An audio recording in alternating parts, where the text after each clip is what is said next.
You're listening to CherryPickin Entertainment. Throw me the ball and watch what I do with it. You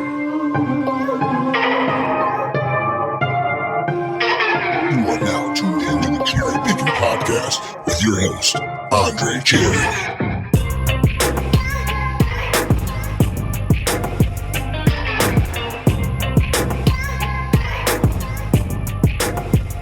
Hey, what's up, everybody? Welcome into the CherryPickin podcast. I'm your host, Andre Cherry, and we have already gone through 10 weeks of the college football season. We are now approaching Week 11 action, and on this podcast, I want to recap just a few of the games from Week 10 action, and then on the other side of a break, I'll give you my top 5 straight-up locks for the Power 5 conferences for Week 11 action. So let's go ahead, dive right in. I want to kick this off talking about Indiana.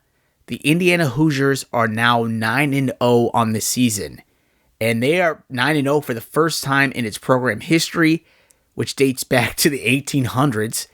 This is also only the third time that they've won 9 games. The Hoosiers whooped up on Michigan State 47-10, but that's only after starting off 10-0 to the Spartans. So the Spartans had a lead 10-0 over Indiana. I believe this is the first time all season that the Hoosiers have been outscored in a game. If I'm remembering that stat correctly, I believe I saw that they had never been outscored in a game up until this past weekend when Michigan State went 10-0 to start the first quarter. Now, after the first quarter, it was a different story. The Hoosiers rattled off 47 points while holding the Michigan State offense scoreless the rest of the game to secure the victory and the 9th win of the season. Indiana's 5th-ranked defense showed up big time in this game against the Spartans as they hauled in 2 interceptions, registered a safety, had 15 tackle for losses, 7 sacks, and also held Michigan State to minus 24 rushing yards on the day. Next week, Indiana takes on Michigan in what should be one of their toughest games of the season on paper. There's certainly a chance the Hoosiers could lose to Michigan this upcoming weekend, but I don't feel like that's the case. I feel like Indiana is going to, and I'm doing this with air quotes, upset an unranked Michigan team en route to meeting Ohio State in Columbus on November 23rd. I think at worst, Indiana loses 1 game this season, which most likely comes against Ohio State, but we shall see how these final few weeks of the regular season shake out. So, tremendous victory for Indiana. Who would have thought that Indiana would be 9-0 right now? Unless you lived in Bloomington, Indiana, maybe you are a believer. But outside of that, I don't think anyone thought that Indiana would be 9-0 right now. Certainly they don't have tough competition. And I'm not saying that to take away from what Indiana has done. I'm just stating a fact. They don't have world beaters on their schedule this year, except for Ohio State in a couple weeks. Outside of that, I mean, they did what they were supposed to do, and they took care of business, handled that. And now they're 9-0, and they're sitting atop the Big Ten rankings. So these are some really critical weeks upcoming for Indiana. And we'll see if they can remain unbeaten. We can see if they can remain in play for the Big Ten championship game, which would be the first time they've ever been to the Big Ten championship game this year, if they can hold on and win out here. So we'll see how things shake out for Indiana. Then we just talked about Ohio State. We'll keep it on Ohio State. They humbled Penn State this past weekend. The Buckeyes traveled to Happy Valley on Saturday, and they humbled the Nittany Lions by a score of 20-13. I watched most of this game on Saturday, especially since it was one of the first 1 p.m. games that were on TV. I literally flipped from College Game Day to Ohio State versus Penn State on Fox. I was surprised a game of this magnitude wasn't played under the lights on Saturday night. Whiteout conditions, I mean, that atmosphere would have been nuts. And I don't know if it would have made a difference for Penn State at all, but you would like to think that it probably could have. It's such a raucous environment to be in. And I believe I saw that the capacity was like at 108,000 people inside Beaver Stadium. So, I mean, that's crazy. And it's wild that it wasn't played at night. This wasn't a flashy game by any means, and very much a physical matchup between 2 Big Ten powerhouses.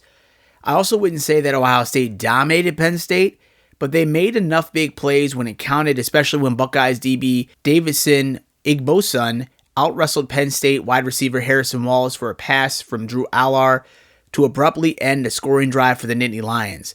There was some question as to whether or not Allar would even play this week, but he did, and he went 12 of 20 passing for 146 yards, no touchdowns, and 1 interception. As I said last week, Penn State is still alive for a playoff spot, but their chances of making the Big Ten championship game have diminished greatly.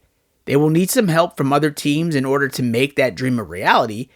I think James Franklin is a good coach, but it's obvious that he's not one of the greats.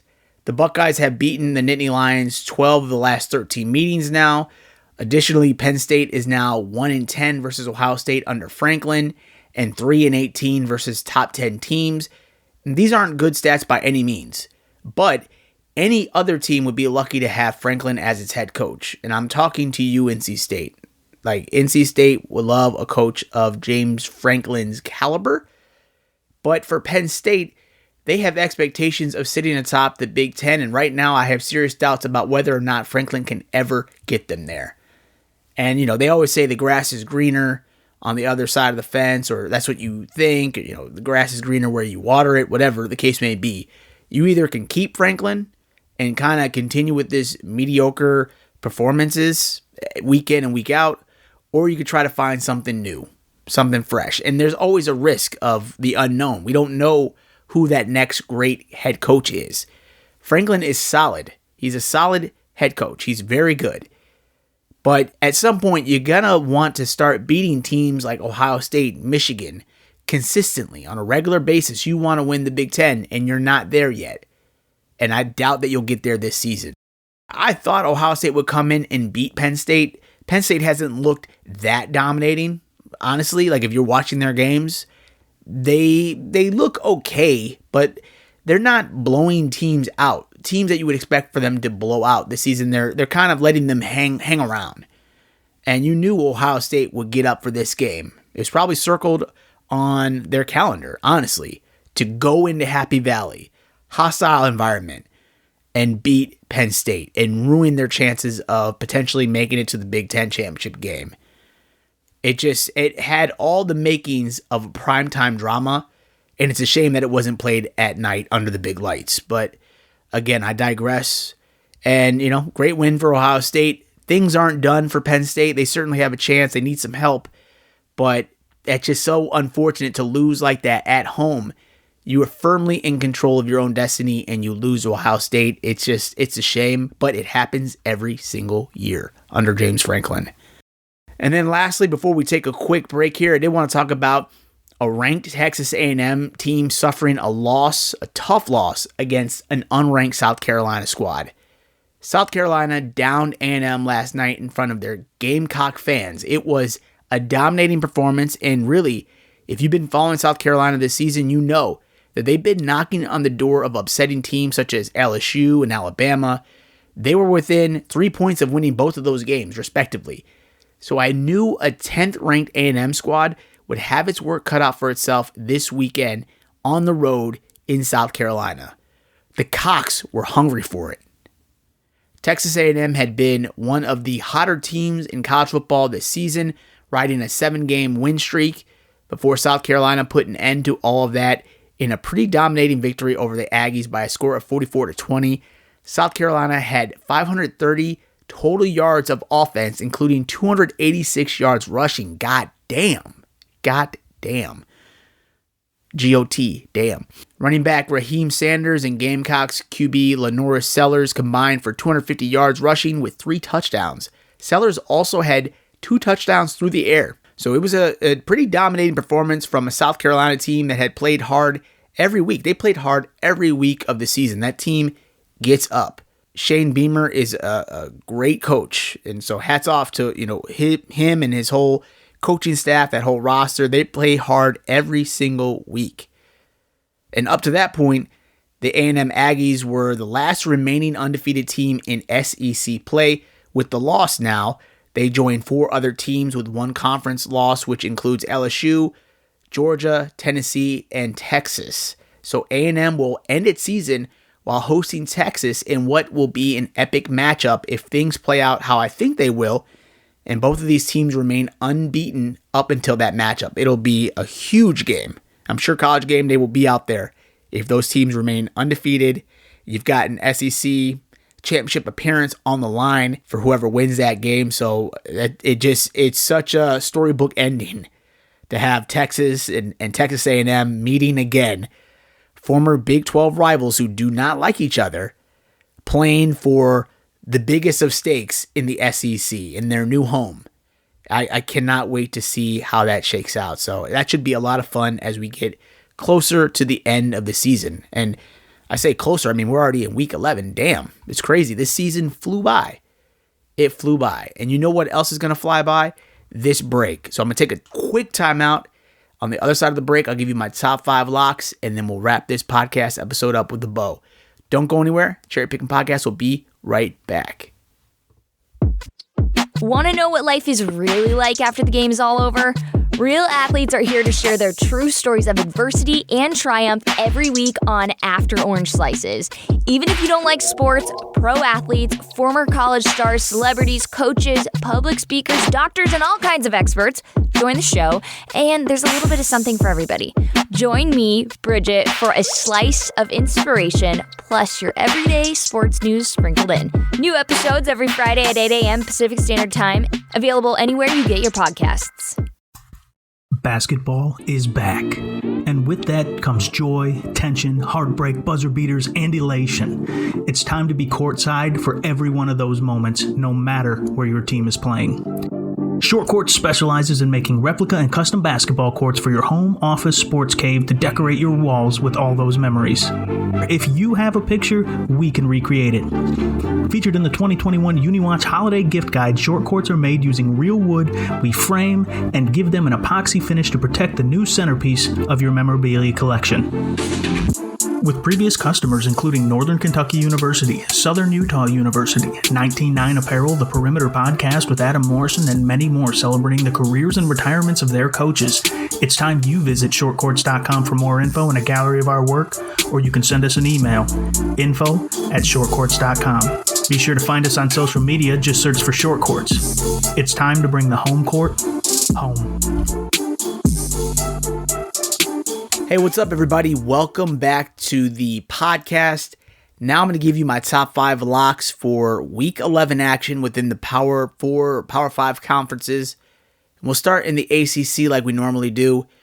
Notre Dame has won the last 3 meetings with Florida State. This game should truly be slight work for the Fighting Irish, as FSU allows close to 36 points per game, which is what Notre Dame's offense averages per game this season. In its last game, Notre Dame posted 51 points against a ranked Navy team that is arguably much better than Florida State. So with that said, I feel like the Irish will post 60 points against FSU this weekend. Count it. I'm taking Notre Dame over Florida State in the ACC. In the Big 12, this is the 102nd meeting of the Holy War, and BYU has lost the last 9 out of the last 10 meetings. That's insane. BYU has been one of the hotter teams this season, however. They've remained unbeaten while beating solid teams such as SMU from the ACC and a ranked Kansas State team. Now, when it comes to Utah, this team has seen much better days.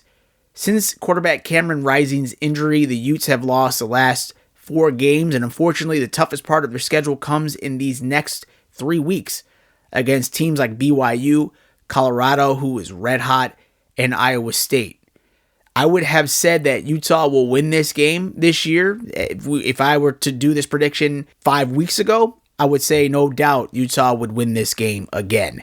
But there's just too much going wrong with Utah for me to choose them, so I'm picking BYU to win and remain undefeated for another week. So look for Cougars running back LJ Martin to have a big performance against Utah. The ball carrier rushed for 101 yards on 15 carries and 1 touchdown last week in the win against UCF. Utah allows 134 yards of rushing to its opponents each week on average, so I would say they're probably BYU's probably set to have a good rushing day next week against Utah. So I'm taking BYU over Utah in the Big 12. Then in the Big 10, Indiana is just 2-42 against Michigan straight up since 1968. The Hoosiers' last win over Michigan came during the COVID-shortened season of 2020 when IU went 6-2. This year, Michigan's team is currently on the struggle bus as the Wolverines have gone 2-3 in their last 5 games, including a brutal loss to number 1 Oregon on Saturday by a score of 38-17. By all measures, this weekend against IU should be a chance for Michigan to bounce back with the win, but I think IU is a much better team and they're better coached than Michigan. And I'm not saying that this will be a blowout victory for the Hoosiers, but a win against Michigan, no matter how close it is, would be a program-altering win for Indiana. So if we're just looking at what's at stake for the program, a 9-0 start is fantastic. But if you can beat Michigan en route to being 10-0 and en route to going to the Big Ten championship game, I think that means more than just a victory or a W on the spreadsheet. Like, it just, that alters the state of your program.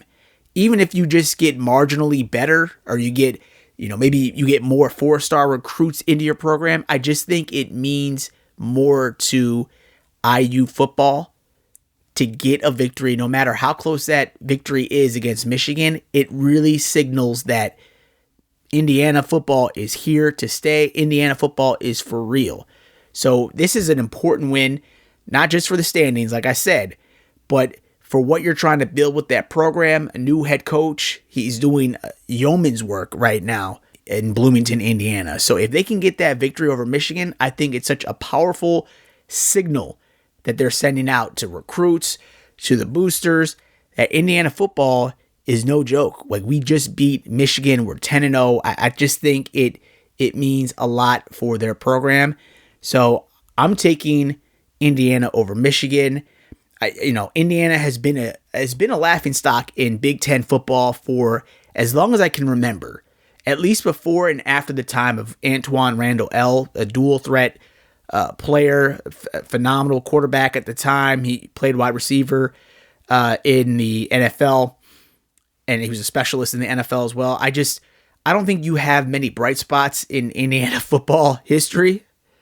And I think this is the biggest story that has ever happened in their program history. So I'm rooting for Indiana sincerely. Like, I wasn't an Indiana fan before this, but I'm just saying, I think it's good for the game if Indiana can beat Michigan this weekend. So I'm taking IU over Michigan. I think they're now in the driver's seat right now. They're sitting at the top of the conference. They're firmly in control.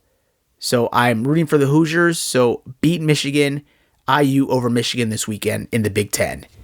In the Pac-12, I'm taking Washington State over Utah State. This series is tied 2-2 overall. Washington State has won the last 4 out of 5 games, while Utah State has gone 1-4 during that same stretch.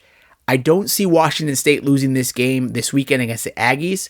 So for that reason, I'm just going to take Washington State over Utah State. Pac-12, Pac-2. Then out of the SEC, I'm taking Missouri over Oklahoma. And this is a matchup between two former Big 12 rivals who are now meeting for the first time in years as SEC opponents. The Tigers have lost the last 8 out of 9 meetings with the Sooners. Missouri's offense did not look good last week during its brutal loss to Alabama by a score of 34-0. The offense was virtually non-existent in that game. Tigers quarterback Brady Cook has been injured, but as of a few days ago, I think I saw some reports online that its head coach Eli Drinkwitz said that his starting quarterback is day-to-day, which I think is encouraging. I mean, he could just say he's out, but he said he's day-to-day. So that might signal to fans that they can possibly expect him to come back this season at some point. And if the Tigers are going to win against OU, I think they're going to need him back this upcoming weekend, and he's got to be as close to 100% as possible. Now, despite the fact that the Sooners are 2-3 during its last 5 games, I would expect that this matchup will be competitive this upcoming weekend. I'm picking the Tigers to win this game because I want them to beat the Sooners. Sure, a win looks good for the SEC standings, like I said, with the case of Indiana over Michigan, but I just think that whoever wins this game gets a slight edge over their former Big 12 rival. In this case, I think Missouri needs a win to get that upper hand over OU, who is now new to the SEC. So they need an edge for right now.